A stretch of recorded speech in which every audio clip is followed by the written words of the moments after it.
What's up, guys? Cranky Yankee back here with another video, and today we're going to be doing a quick breakdown on board of what happened to Max, and I'm going to start from Valtteri's point of view, and this is lap 4. So I'll get to some of the other onboards. If you have any requests, you can leave them in the comment section below. But let's see if this makes it through and gets uploaded. So I think it really is important, though, to look at what happened and really what could have been. I know it's a decent showing where Max ended up, but how he just got himself into trouble, and he didn't really need this. Frankly, I don't think he really needed this position. I guess hindsight's 2020. Had he not gotten it, dirty air following the car, altitude, overheating engine. I get it, the works, overheating brakes, but you know, it's easy to say this stuff after the fact. So let's get into it. So we look at Valtteri's point of view. We're going into the baseball stadium, right? This is the baseball stadium. I know they've changed it, the other one, but we've got the turn. So Valtteri was already, it's worth noting, on the outside playing defense as they were entering this. So he wasn't technically really on the racing line the whole time. He transitioned out. So he knew Max was here. And there's one kind of key piece here that I kind of want to show you. Let's get rid of the ticker, because you need to be able to see his wheel. And we can see right here, when Valtteri notices Max coming, and look at the wheel, look at the wheel lock. Anyone who's anticipating a dive, even if it's like surprising, but they know it's like about to happen, they're not going to do that. That could have ended Valtteri's race. And so here's where it's just stupid. It's dumb because he did come from a far line back. Now, normally in these situations when you have a dive and you're there, like he's for the most part kind of there, but there wasn't a lot of run up into this turn. So yeah, when we went back and we kind of saw how Max got here in the first place, there wasn't a ton of run up here. Like look how little space that is. Normally in situations like where Valtteri in the turn before, he was actually on that straightaway playing defense because he could reasonably see it happening. Now when Valtteri, he's on the normal racing line. He's not any wider or more narrow. But when he wheel locks to the right, that's because he's so shocked that Max actually went for that. And it's a dumb move, and it ended up costing him in the race, honestly. It did. It got him a puncture. This is what punctured his tire, if you missed it. The contact right there. Oh, that's a nice little shot. So I'll probably screenshot that. But that's what got him the puncture at 14:06 on lap 4. So he had already had some contact, and people have been speculating where to come from. It wasn't from lap 1. It was from this. And it's just a dumb, stupid move. It's not illegal. It could have cost Valtteri his race. I think because it wasn't. It would have been, if it had been more dangerous at higher speed.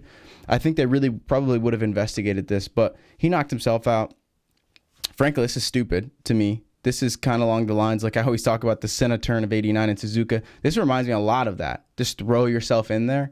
I mean, he was there. He was there, but I had a different opinion until I saw Valtteri's onboard about, you know, maybe Valtteri just turned, and honestly, he would have had every right because Max, that wasn't a corner to take there. And I've gone back. I've never seen anyone overtake there. And prove me wrong, send me the link or the screenshot. I've never, ever seen someone overtake in that little hairpin in front of that crowd because we would have known. Not in that specific turn, maybe the second one, but not that one. So yeah, I just think this one was stupid. And let's look. Probably should show Max's point of view, shouldn't I? Let's look at Max's. You can tell Max just jumps all over. So again, I mean, it's one of those moves where it's like, yeah, okay, like you're gonna have to do that sometimes to get ahead. But and what I was talking about before, when we see Valtteri, I don't want to play too many seconds in a row of just the actual race footage because it'll get automatically dropped. Let's go back about 5 seconds, if I can get it. And I'm not going to be able to get it. Screw it. So let's see here. We see Max staying on the inside. He approaches the racing line, but then you see his wheel turn right there. Let's move this bar. You can see the wheel turn he's got right here.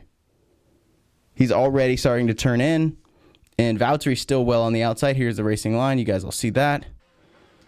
And it's a super late break. That's Ricardo style. The problem is there's just not a lot of room. He can't really come from the back. The point of late braking is you catch someone going a lot faster than you because, or you end up going a lot faster than them because they're braking at a higher, longer longevity brake time than you. Valtteri is not, like, they're basically going the same speed. His speed is not big enough difference from Max's to justify this overtake. And so he dives into the corner, not going fast enough to where a late brake is actually really effective here. And it looks like Valtteri notices him and tries to pinch back. So this this straightaway is not that long. It can't warrant this sort of late brake. It's not really even a late brake. It's just like kind of a get your elbows out. Max is fully turned, goes up on the curb, and then it looks like he gets touched and can't straighten out right there. So he tries to straighten out right here, gets a little bit of the understeer, and then he's back on it. And you can hear the crowd. So he got the overtake done. He avoided a penalty somehow, but it's that pinch back that Valtteri tries to do when he gets shoved out of the way, which you can't blame Valtteri here. He clearly is surprised, and I think the stewards, when they looked at that, they probably noticed that he's making his normal turn. He's not. You can actually usually see when they're looking in the mirror because they are typically their heads turned a little bit. That visor, they can't see much. So, and I just want to get the pinch back, because it is the important part. So here's the surprise wheel spin, hold it, and then he'll immediately come back for the pinch back, and that's where he clips him right there. So that's the money shot. And so that's where it's just like, Max, what are you doing? And he's driving angry. And it reminds me a lot of how Leclerc drives when he's feels like he's out of position or caught out. So I don't like this version of Max. And I don't think anyone on the grid likes this version of Max. And this was stupid. And he avoided a penalty, but it cost him the race. And this pinch back by Valtteri, well justified, accidental, but he had to do what he had to do. And you can tell even after when he's driving, he catches so much wheel spin right here because he's had to adjust everything about his driving based on Max's dive. So again, let's just get some, and that's where the Kvyat, there's the wheel spin 1 and 2. So again, that's just a rough rate. That's just a rough turn for Valtteri too. It pushed him out. And I don't think this cost him too much of the race. He still ended up P3 on the podium, but this definitely cost Max. So yeah, this was the defining moment for me in terms of the Max's race today. So hopefully you like that breakdown. I'll be bringing you some more onboards. So if you have any requests, let me know below. I'll probably do the Kvyat, which is just stupid. I cannot believe that happened. But yeah, I'll do that here shortly, and maybe something else from the start line. You want to see it? Let me know below. I'll see you guys soon. Thanks for checking this out. More to come.